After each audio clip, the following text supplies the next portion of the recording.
할렐루야. 아멘. 오늘도 우리 히즐라이프 처치는 하나님께 최고의 예배를 드리길 소망합니다.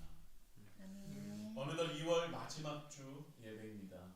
시간이 이렇게 빨리 지나가니 정말 정신없이 하루하루를 보내는 것 같습니다. 이렇게 빠르고 분주하게 지나가는 이 시대를 살아가는 우리 히즐라이프 형제 자매 여러분, 이렇게 분주할수록 하나님을 한번 바라보시면 어떻겠습니까? 하나님의 말씀을 묵상해 보시는 것은 어떻겠습니까?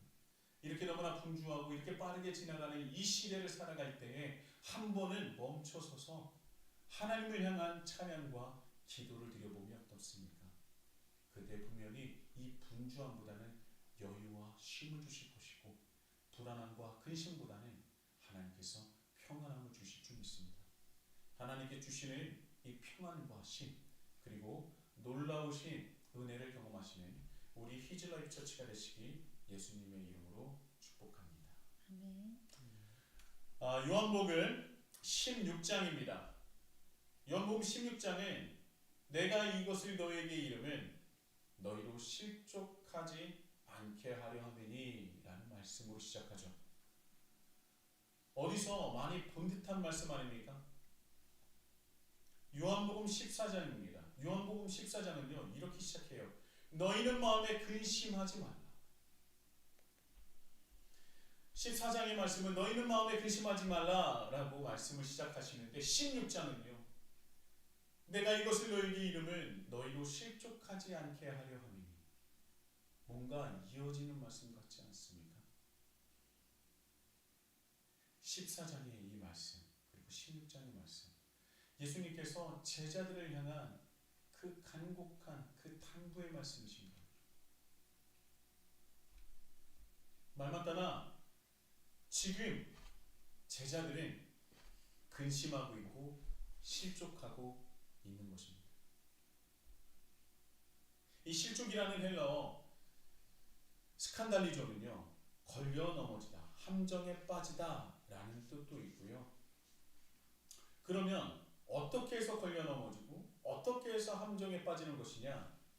이 스칸달리조라는 뜻은요, 이 말은요 배반하여 당하다라는 뜻을 내포하고 있어요. 그러니까 넘어지고 함정에 빠지는 것이 어떻게 해서 걸려 넘어지고 함정에 빠지느냐?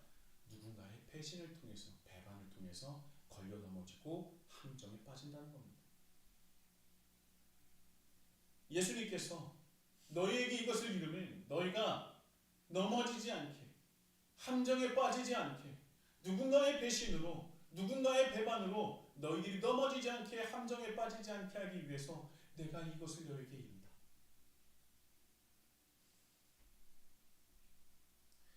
길 가다 걸려 넘어지면 부끄럽기도 하지만 누군가가 밀어서 넘어지면요 부끄러운 게 아니라 화가 납니다. 근데 뒤돌아봤더니 내가 이제까지 믿고 따랐던 사람이, 내가 이제까지 의지했던 사람이 나를 걸려 넘어지게 하고 밀어서 넘어졌다면 그 배신감은 정말 클 것입니다. 그냥 그저 걸려 넘어지게 하는 것뿐만 아니라 나를 위험에 빠뜨리고, 나를 공경에 빠뜨리고, 그리고 더 나아가서 죽음에 이르기까지 하는 그 배신을 한다면 얼마나 가슴에 큰 고통과 아픔과 괴로움이 있겠습니까? 제자들의 근심이 무엇입니까? 제자들의 실족함이 무엇입니까? 첫 번째는 예수님께서 자신들을 떠나신다는 예수님의 부재에 대한 근심과 실족이었습니다. 예수님께서 우리 곁을 떠나신다면 우리는 고아와 같이 될 것이다. 이 그 불안한 것이죠. 두려움에 빠질 수밖에 없는 것입니다. 그러나 예수님께서 그런 마음을, 그 제자들의 마음을 아시사 요한복음 14장 18절에 내가 너희를 고아와 같이 버려두지 아니할 것이다. 내가 반드시 너희에게로 다시 돌아올 것이다 라고 말씀하시죠. 제자들의 두 번째 근심은 무엇입니까? 예수님이 만에 하나라도 하나님의 아들이 아니라 종교 지도자들이나 권력자들에게 죽임을 당하는 그냥 놀라운 예언자라면, 놀라운 예언자에 불과하다면 이제까지 내가 3년 동안 들여서 예수님을 쫓았었던 일, 이 모든 것들이 물거품으로 될 수도 있다. 모든 것이 물거품이 될 수도 있다. 모든 것이 헛것이 될 수도 있다라는 두려움인 것입니다. 이제까지 수많은 예언자들이 있었습니다. 그들이 잘 알고 있었던 예언자들, 성경을 기록했었던 예언자들을 그들은 수두룩하니 알고 있습니다. 그러나 대부분 그 예언자들은 그 당시 권력자들이나 종교 지도자들에게 수모를 당하고 맞기까지 하고 하물며 죽임을 당하까지 했습니다. 이사야가 그랬고 예레미야가 그랬습니다.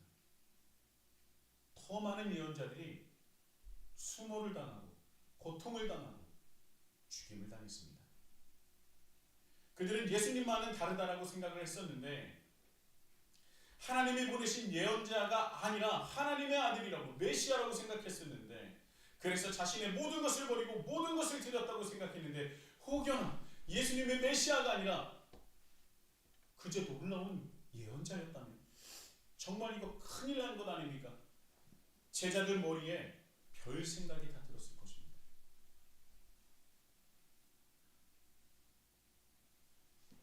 그런데 예수님께서 첫 번째, 두 번째 두려움과 근심은 예수님께서 우리 곁을 떠나신다는 두려움이었는데 이 두려움뿐만 아니에요. 예수님이 떠나신 것에 대한 떠나실 것에 대한 두려움도 있지만 자신 스스로에게도 두려움이 있습니다.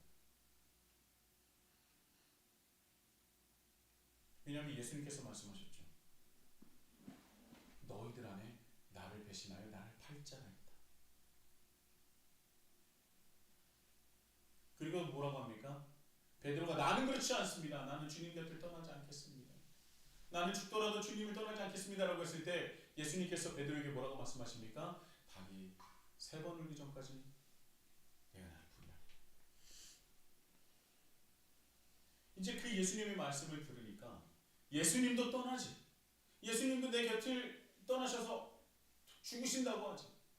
그런데 제자들 안에서 배반자가 나오고 베드로는 그 기둥과 같은 베드로는 예수님을 부인할 것을 말하지. 그럼 나는 어떨 것인가? 나는 예수님을 향한 믿음을 지킬 수 있을 것인가?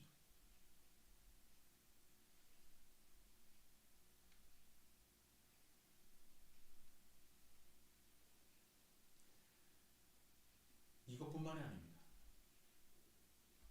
예수님을 배반하는 사람이 나는 배신하지 않을까?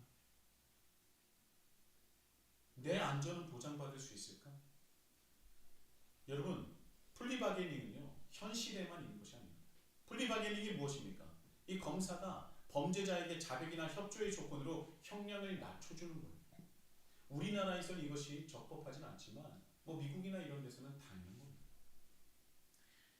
이 플리바게닝을 하는 거예요. 제자들을 누군가 잡혔습니다. 제자가 잡혔습니다.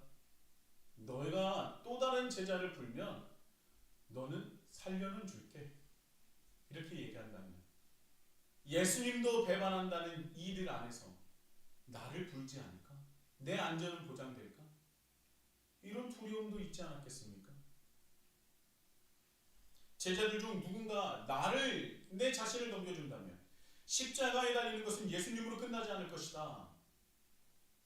이런 생각을 하니까 제자들은 더더욱 두려움과 근심에 빠질 수밖에 없는 거예요. 실족하게 되는 겁니다. 마지막으로 자신은 절대 예수님의 길을 걸을 수 없다라는 실망감과 무기력이 있습니다. 요한복음 13장 36절에 이렇게 예수님께서 말씀하셨어요. 내가 가는 곳에 내가 지금은 따라갈 수 없으나 후에는 따라오리라. 이런 말씀이 있죠. 그런데요, 마가복음 14장 27절에는 이런 말씀도 있습니다. 예수께서 제자들에게 이르시되 너희가 다 나를 버리리라. 이는 기록된 바 내가 목자를 치르니 양들이 흩어지리라 하였습니다. 너희가 다 나를 버릴 것이니라.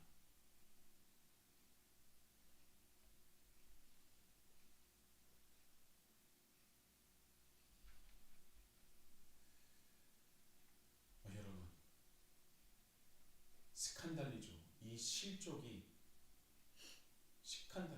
실족이라는 말이 이제 가슴에 와 닿습니까? 우리 제자들의 실족할 수밖에 없는 상황, 그리고 근심에 빠질 수밖에 없는 그 상황을 여러분들은 마음 깊숙이 받아들이고 계십니까? 제자들의 마음은 한마디로 설명할 수 없을 정도로 매우 두렵고 극단적인 공포에 빠지며 정말 케이오스 상태일 것입니다. 근심과 걱정, 두려움이 마구마구 뒤섞여 있었을 거예요. 마음에 걸리는 것이 한두 가지가 아닙니다. 자칫 잘못하면 잡혀갈 수도 있고 하물며 죽을 수도 있는 상황인 거예요. 십자가가 예수님만이 아니라 나도 질 수도 있다는 그런 두려움에 빠졌습니다. 그런데 예수님께서 제자들에게 한마디를 더 하십니다. 16장 2절, 사람들이 너희를 출교할 뿐만 아니라 때가 이르면 무릇 너희를 죽이는 자가 생각하기를 이것이 하나님을 섬기는 일이라. 출교와 죽음을 말씀하세요. 가뜩이나 예수님께서 말씀하신 것을 들으면은 야, 이거 큰일 났는데, 이 두려움과 이 공포가 자신을 엄습하는데 예수님께서 불 속에 기름을 끼얹는 그런 말씀을 한마디 더 하시는 거예요. 출교도 있고 너희를 죽일 것이다. 이 정도면 너무한 것 아닙니까? 예수님이 너무한 거예요.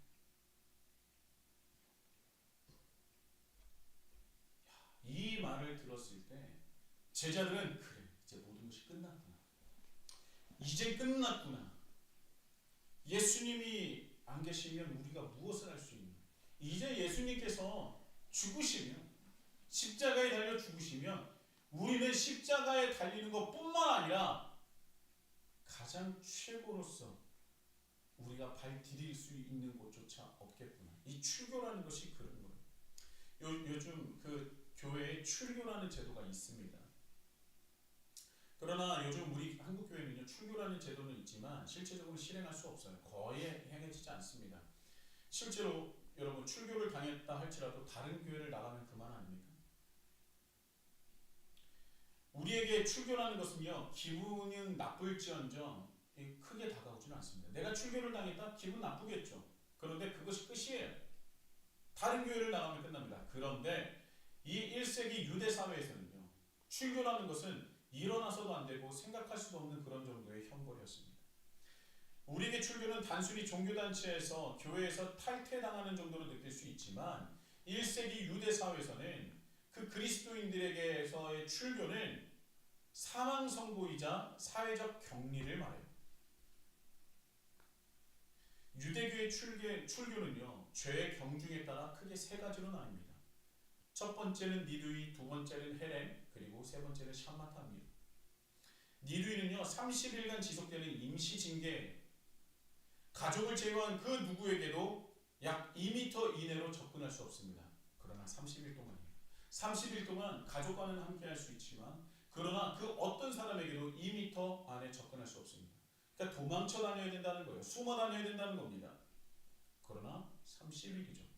니두이 출교예요. 그러나 헤렘부터 샴마타까지는요, 정말 어마어마합니다. 여기서 예수님께서 말씀하시는 출교는 니두이가 아니라 두 번째 헤렘과 세 번째 샴마타에 해당하는 겁니다.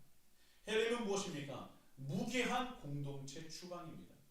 회당 출입이 금지되는 물론 유대 사회의 모든 종교적, 경제적 교류가 끊어집니다.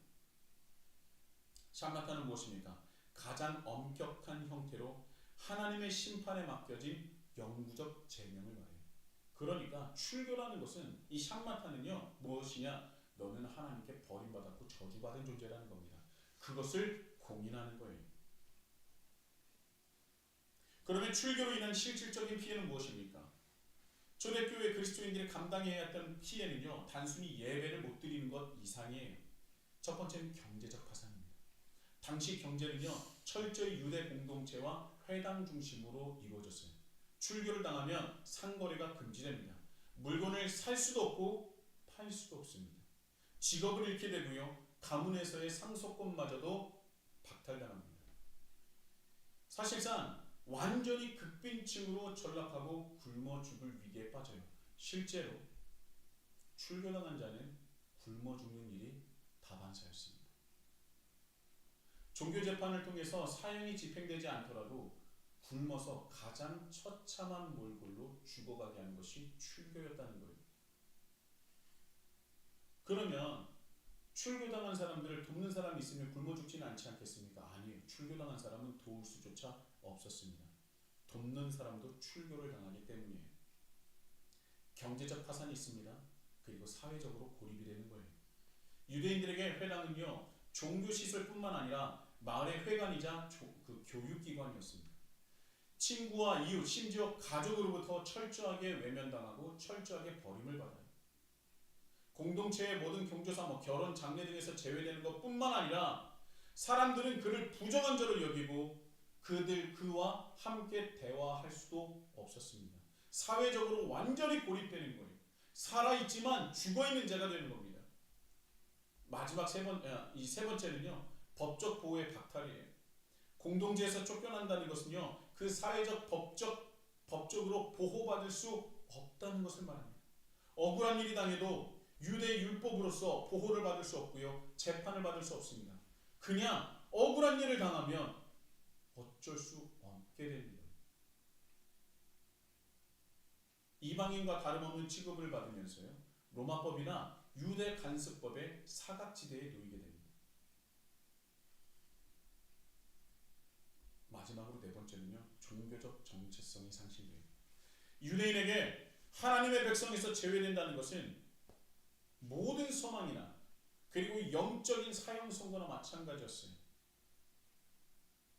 너는 하나님의 백성이 아니야라는 것은 영적으로 모든 언약에서, 하나님과의 언약에서 끊어지는 것을, 강제적으로 끊어지는 것을 말합니다. 그래서 이교도보다도 못한 존재가 되는 거예요. 이방인보다도 못한 존재가 되는 것이고, 저주받은 자, 하나님께 버림받은 자, 하나님과 함께할 수 없는 자, 우리와 함께할 수 없는 자가 되는 겁니다. 출교는 그런 것을 뜻했어요. 하나하나가 너무도 가혹하지 않습니까? 이 헤렘과 샴마타가 해도 너무하지 않습니까? 출교를 당하면 유대 사회에서 살아갈 가능성이 제로가 되는 거예요. 그러면 유대 사회를 떠나면 되는 것 아닙니까? 그 예루살렘과 이스라엘을 떠나면서 살면 되는 것 아닙니까? 여러분, 또 그렇지 않아요. 유일신을 섬기는 민족으로 다신교를 믿는 이방 사회에서 유대인들은요, 무신론자 취급을 받았습니다. 유대인들도 이방인들을 무시하고 우월감을 가지고 있었지만, 이방인들도 유대인들을 무시하고 저주받은 존재, 특히 그들이 당하는 모든 핍박과 박해는 신에게 받은 벌로 생각을 했어요. 왜? 무신론자니까. 그런데 그 무신론자 안에서도 쫓김을 당했다? 그러면 그 유대인을 이방 사회가, 이방인들이 받아 주었겠습니까?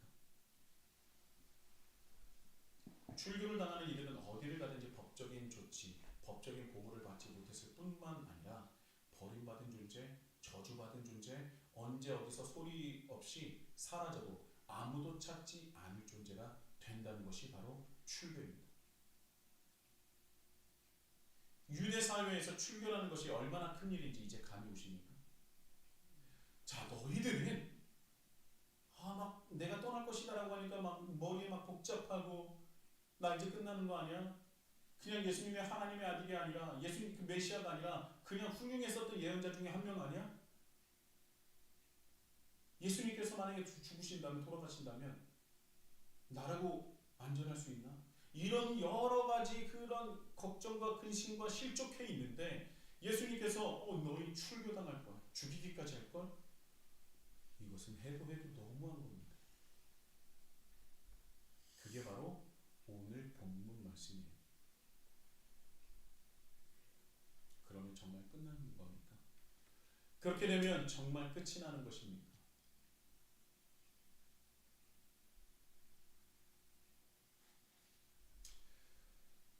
지금 제자들은 가장 큰 위기에 직면해 있습니다. 사방이 막혀 있습니다.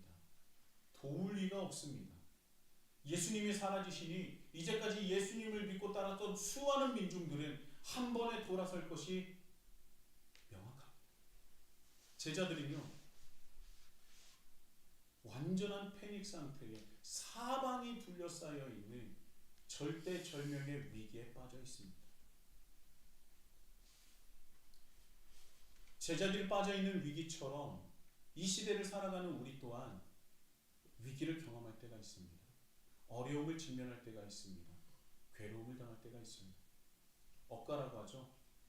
나는 그렇게 큰 죄를 지은 것 같지 않은데 세상이 나를 억지로 까내려가는 겁니다. 설교할 때 적절하게 적절한 어휘는 사용할 만한 적절한 어휘는 아니지만 억가만큼 이 적절한 단어가 또 있나 라는 생각을 했어요. 우리가 세상을 살아갈 때 이 세상이 하나님을 떠나 너무나 깨어지고 어그러졌기 때문에 우리가 살아가는 이 시대에 정말 뜻하지 않은 어려움과 정말 적들과 원수와 때로는 그런 내가 해결하지 못할 문제에 직면할 때가 있습니다. 사방이 막히고 완전히 망할 것 같은 상황에 이를 때 정말 주위를 돌아봐도 한 줄기의 빛조차 없는 그 어둠에 직면할 때가 있습니다. 저희 교회도 마찬가지고 저희 가정도 마찬가지였습니다. 지난해 10월부터 시작된 이 떠돌이 시간, 이 떠돌이 시간인데 좀 있게 보이려면 노마드 처치, 노마드 라이프라고 하죠. 시골을 전전하며 살아갈 수밖에 없었습니다. 시골이 나쁘다는 것은 아니지만 이 시골 생활을 하다 보니까 이 특징이 있었어요. 시골 생활의 특징이 무엇입니까? 밤이 너무나 어둡다는 거예요. 차를 운전하며 갈 때 어두워서 상향등을 켭니다.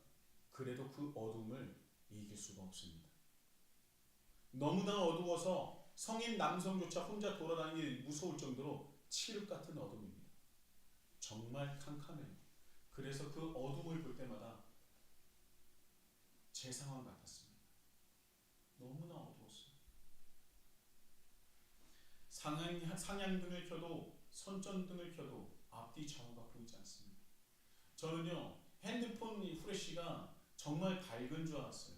그런데 이 칠흑 같은 어둠 속에서 핸드폰의 후레쉬를 켰을 때 얼마나 이 핸드폰의 후레쉬가 보잘것없는지를 깨달았습니다. 아, 이 정도로는 이 어둠에 택도 없구나. 여러분, 저를 아시는 분은 아시겠지만 교회 개척한 뒤에 저는 정말 열심히 살았습니다. 한 번도 쉬어본 적이 없고 발바닥이 망가질 정도로 열심히 돌아다녔습니다. 정말 일했습니다. 그런데 이 결과가 노마드 처치입니까? 세상에 억가하는 것처럼 느꼈습니다. 도움의 손길이 아예 없었던 것은 아니었지만 늘 부족했고 또 부족했습니다. 제가 물에 빠졌는데 정말 입만 요만큼만 나와 있지 숨조차 제대로 쉴 수 없는 그런 상황이었어요. 한 번만 삐끗하면 물속으로 완전히 잠길 것 같은 그런 공포에 쌓여 있었습니다. 그때 제가 붙잡을 수 있는 것은 하나님밖에 없었습니다. 그래서 모든 가족이 잠든 후에 그리고 새벽에 일어나 하나님을 부르짖었습니다. 근데 늘 날마다 기도하는 그 기도 제목이 다르지 않았어요.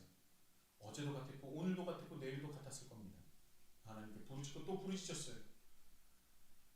그때 당시에 여러분들과 나눠 썼던 말씀이 무엇이냐? 바로 요한복음 13장입니다.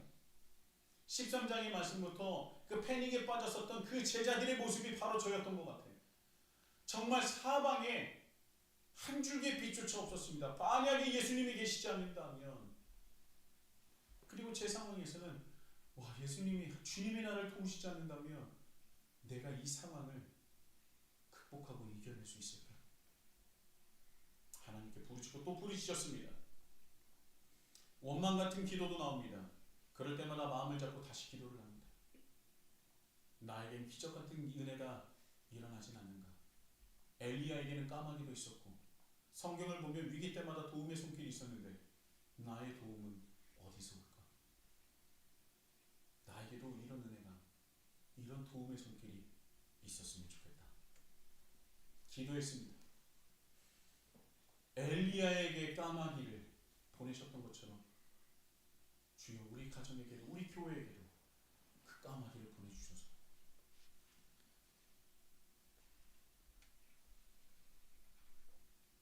그런데 제가 어느 날 핸드폰을 이래저래 뒤적이고 있는데 이 핸드폰에서 사진첩이 떠오르는 거예요.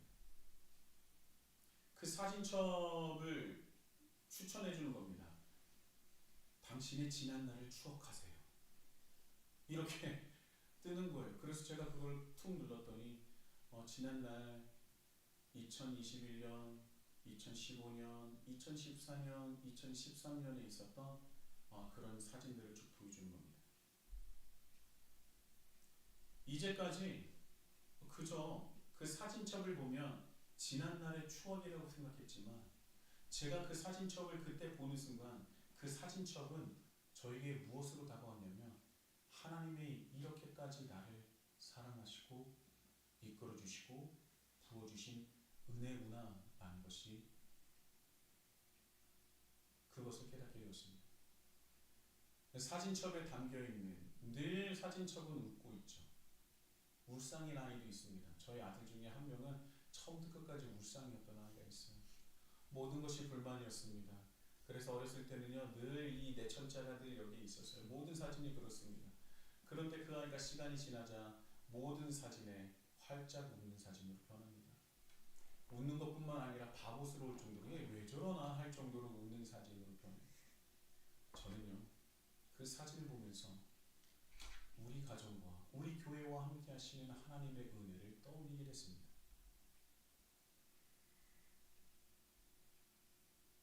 하나님의 은혜가 얼마나 컸는지 이제까지는 원망이었던 것도 감사로 변한 것이 있어요. 전세금이 너무나 높아져서 재계약을 하지 못하고 나왔지만 그 좋은 집에서 그 8년 동안 전세금을 거의 올리지 않고 8년 동안 살게 해주신 하나님의 은혜가 너무나 감사했습니다.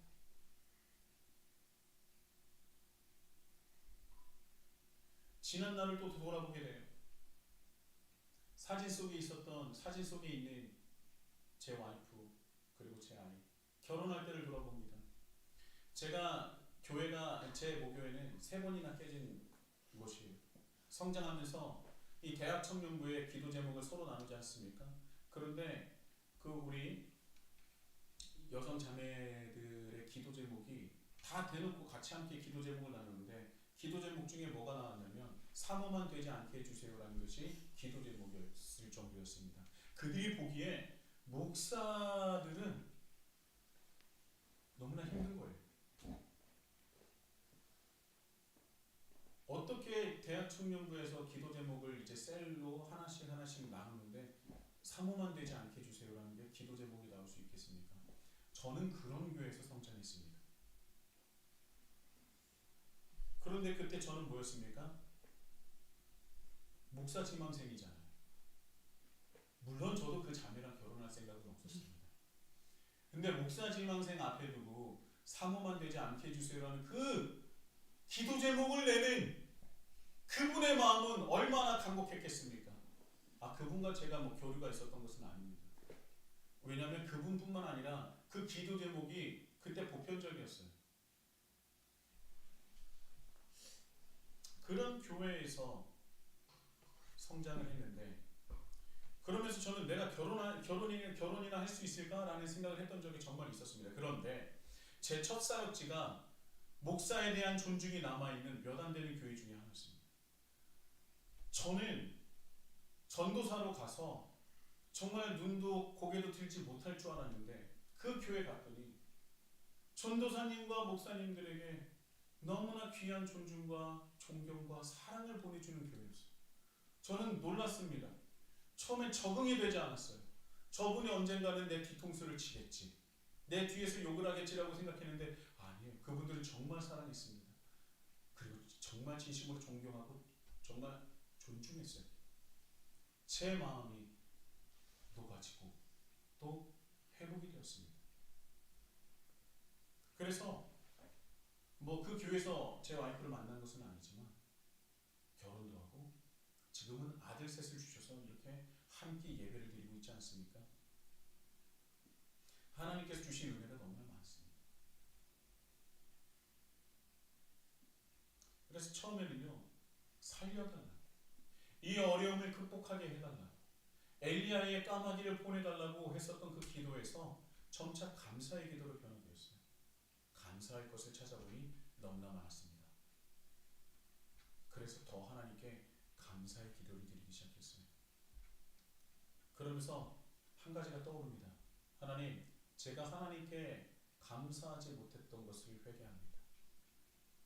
회개의 기도를 드리기 시작했습니다. 그리고 회개의 기도를 드리는데 하나님이 몇 개의 찬양을 떠올리게 하셔서 그 몇 개의 찬양을 한 찬양 또 하나의 찬양을 추가하면서 찬양을 들으면서 회개의 기도를 드렸습니다. 그렇게 회개의 기도만 드렸어요. 정말 2달 가까이 회개의 기도만 드렸던 것 같습니다.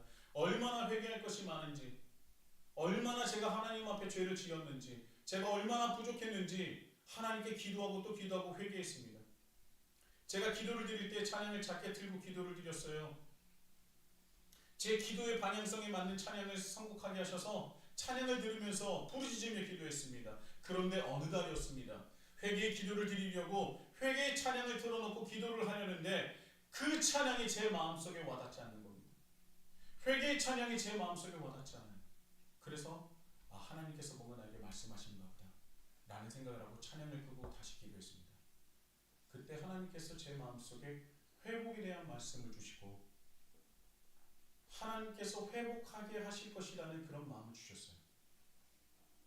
그리고 회복, 하나님과의 관계 회복, 그리고 하나님께서 회복하게 하시고 일으키실 것이라는 그런 찬양을 선곡하면서 그 찬양을 들으면서 또다시 주야로 기도하기 시작했습니다.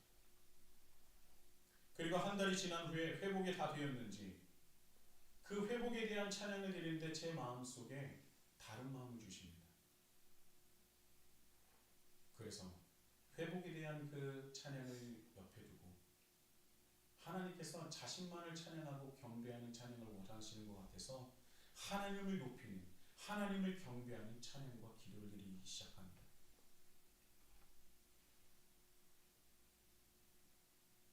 그리고 한참을 하나님을 경배하고 하나님을 높이고 하나님만을 경배하는 찬양을 드렸어요.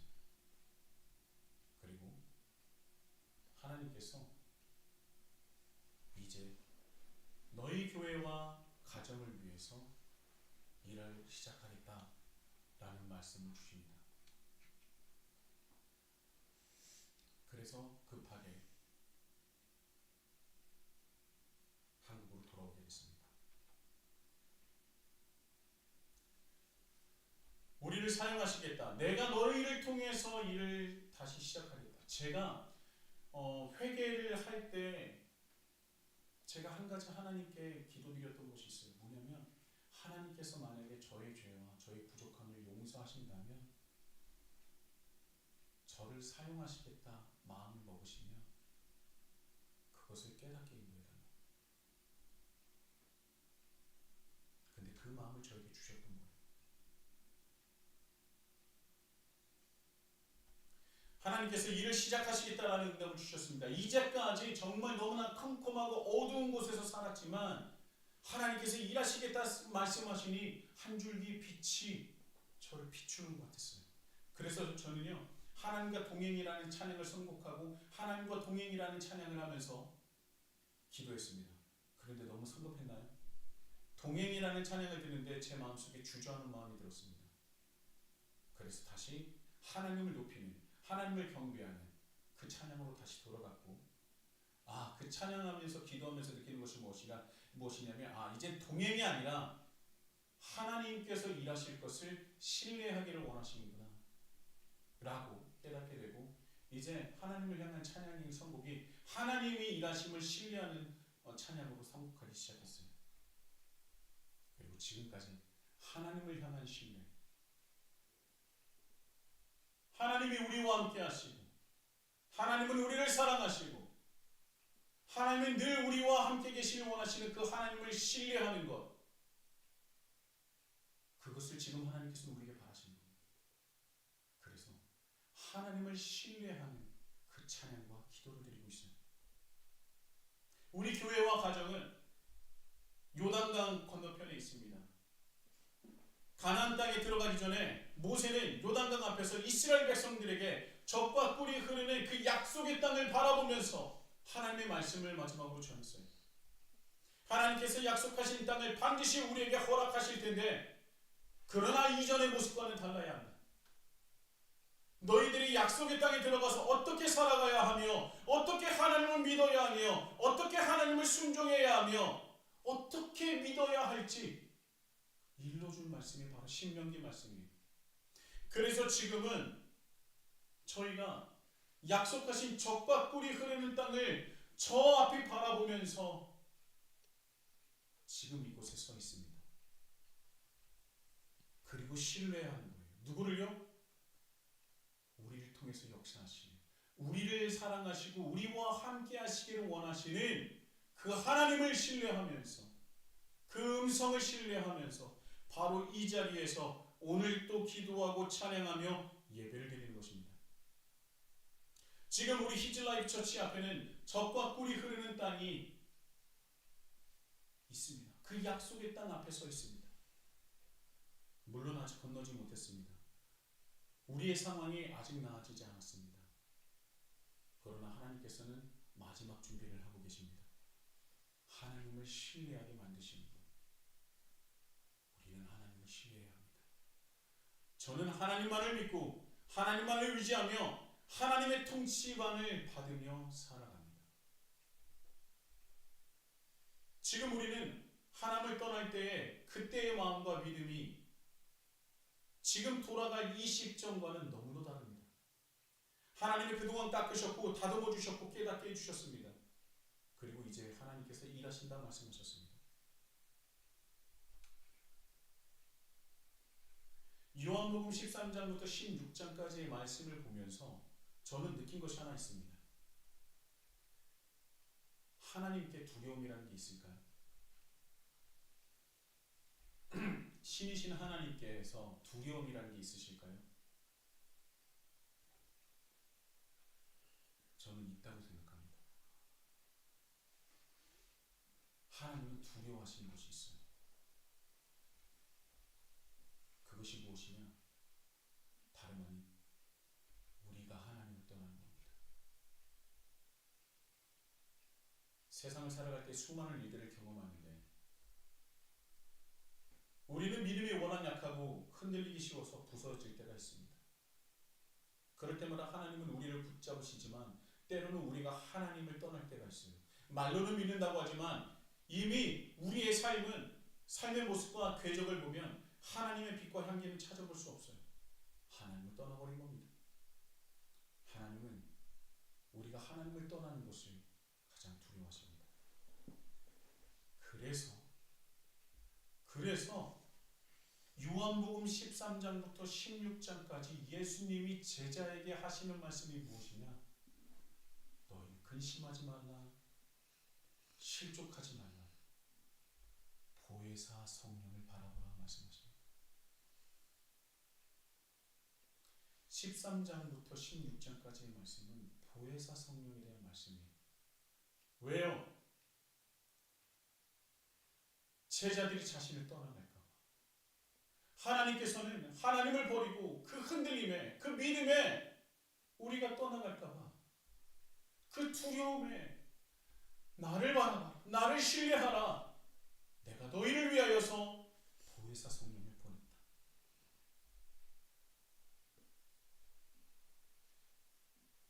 여러분, 이 어둡고 깨어진 세상에서 걷잡을 수 없는 공포와 두려움에 직면해 있다면, 그 어두움에 휩싸여 있다면 그때 기억하십시오. 우리도 두려워하지만 하나님도 우리가 떠나갈까, 그것 때문에 떠나갈까 두려워하십니다. 그래서 반드시 우리에게 누구를 보내주시냐? 성령님을 보내주시는 거예요. 보혜사가 어떤 뜻입니까? 지킬 보혜, 은혜 은자, 스승사자입니다. 은혜로 우리를 보호하시는 스승님이 바로 성령님이에요. 헬라어로 볼까요? 파라클레토스. 이 헬라어가 더 직접적이에요. 파라는요, 곁에라는 뜻을 가지고 있고, 클레토스는 불림을 받은 자라는 뜻을 가지고 있어요. 파라클레토스가 뭡니까? 우리 곁에 부름을 받은 존재입니다. 보혜사가 우리 곁에 부름을 받은 존재.